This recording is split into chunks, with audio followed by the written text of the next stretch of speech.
Why did the turbo button slow down your PC in the 90s? In the 1980s and 90s, many IBM PC clones included a button on the case labeled turbo that actually slowed down your PC when you pressed it. We explore why it was necessary, what it did, and who put it there in the first place.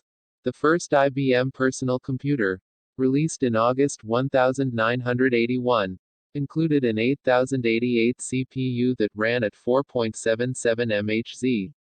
Competitors, like Compaq, soon reverse-engineered the machine, licensed Microsoft's MS-DOS operating system, and created their own IBM PC-compatible computers. These clone machines often added features that were missing from IBM's PC series at a much lower price. Some included integrated peripheral ports, more RAM, and real-time clocks, while retaining software compatibility. Some of the early clone manufacturers took things even further and produced much faster machines. For example, several models used an 8 MHz Intel 8086 chip that was roughly 2 to 3 times as fast as the original IBM PC's CPU.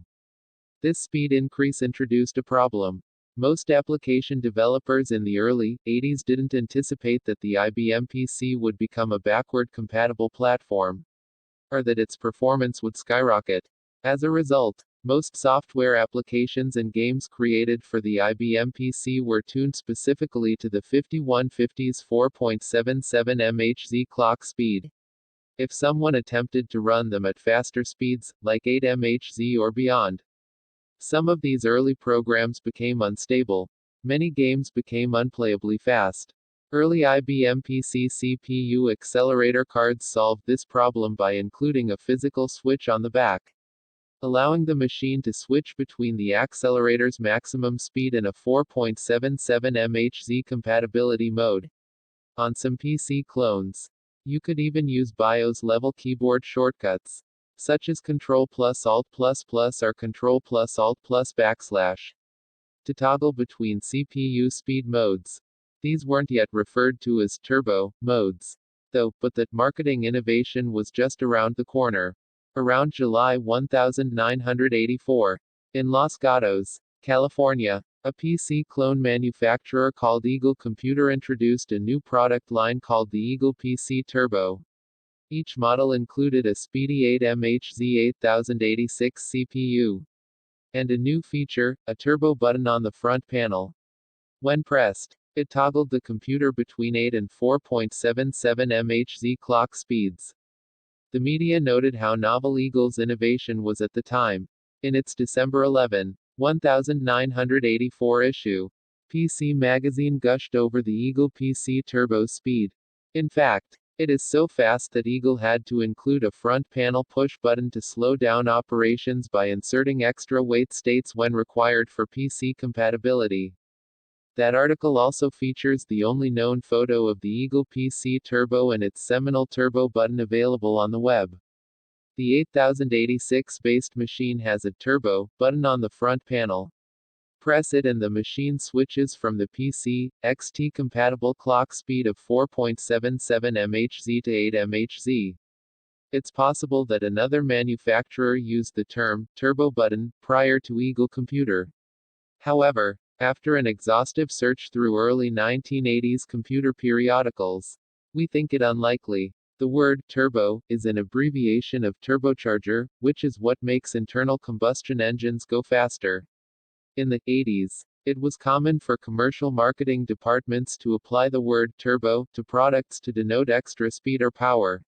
No manufacturer would ever include a large button labeled slow on the front of its speedy new PC. So, turbo was a clever choice on Eagle's part. A few years after the introduction of the Eagle Turbo PC, when accelerated PC clones became inexpensive enough to be mass-market items, turbo suddenly became the generic industry term for this CPU slowdown feature. This is likely because other PC manufacturers copied it and put it in off-brand commodity PC cases and motherboards. In the early to mid-1990s, the average CPU clock speeds of IBM PC compatibles jumped into the stratosphere.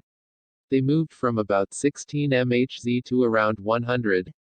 with stops at 20, 33, 40, and 66 MHz along the way. This made turbo buttons absolutely essential to play early PC games, many of which were still less than a decade old at the time. Some PC cases even included a 2-digit, segmented LED display that switched between the turbo and non-turbo numeric clock speeds whenever you pushed the turbo button. Interestingly, this feature was often configured on the LED module, so these could be configured to show any number, proving this to be yet another marketing gimmick. At some point, most application developers began to write new software with CPU speed increases in mind. These programs would measure the system's clock speed and introduce a delay, if necessary, to keep the program running at the designed pace. This worked even if you ran the program on a much faster CPU introduced after that particular software. As those programs became mainstream, and legacy 1980s software was less commonly used, fewer and fewer people used turbo buttons. Around the Pentium era in the mid to late 1990s, many generic PCs and build-your-own PC cases stopped including turbo buttons. In the low-margin world of commodity PCs at that time, any extraneous features usually bit the dust fairly quickly to save costs. By 2000, the turbo button had basically become extinct on new machines. Around that time, if people wanted to slow down DOS programs, they often used software applications like Mozilla or CPU Killer instead. The age of turbo had ended, but consumer-level CPU overclocking was just around the corner. It proved once and for all that a true turbo mode that actually sped up machines, instead of slowing them down, was possible after all. Text source: howtogeek.com